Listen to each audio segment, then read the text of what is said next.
आज मंगळवार तारीख 12 नोव्हेंबर 2024 आणि मी माझ्या मैत्रिणी आम्ही सगळे महाराष्ट्रातील आष्टा येथून आष्टा परत कागल आणि समडोळी इथून आम्ही इथं तीर्थक्षेत्रांचं दर्शन करण्यासाठी आलो होतो।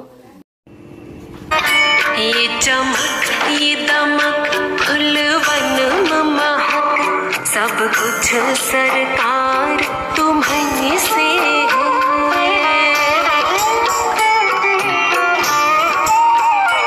ये चमक ये दमक फुलवन महक सब कुछ सरकार तुम्हीं से है। इठला के पवन चूमे सैया के चरण बगियन बहार तुम्हीं से है।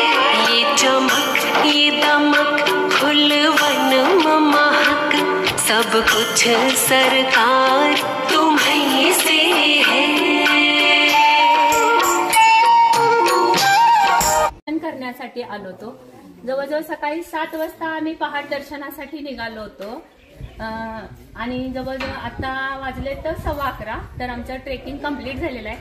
तर मांगी तुंगीच्या मेंटेनन्ससाठी त्यांनी 20 रुपये स्वच्छतेसाठी खर्चासाठी घेतले होते आणि खरंच आम्हाला असं वाटलं की ते पैसे सत्कारणी लागले, कारण वरती मंदिरात म्हणजे जे स्वच्छतेचं मेंटेनन्स ठेवलेलं आहे ते अतिशय सुंदर आहे, अतिशय सुंदर म्हणजे कुठेही घाण नाहीये आणि छान स्वच्छता मेंटेन केलेली आहे, शिस्तबद्ध, अतिशय छान वाटलं मनाला छान आणि आमचं दर्शन अतिशय छान झालं खरंच। इथल्या फक्त एक त्रास जाणवला की माकडांचा त्रास फार आहे तिथं दर्शनाला। आम्ही जैन तर आम्ही तांदळाचे पुंज घालतो, तर आमच्याजवळ तांदळाची बॅग किंवा बदाम जे सामान असतं तर माकडं त्याच्यासाठी ते मिळवण्यासाठी आमच्यावरती आक्रमण करतात।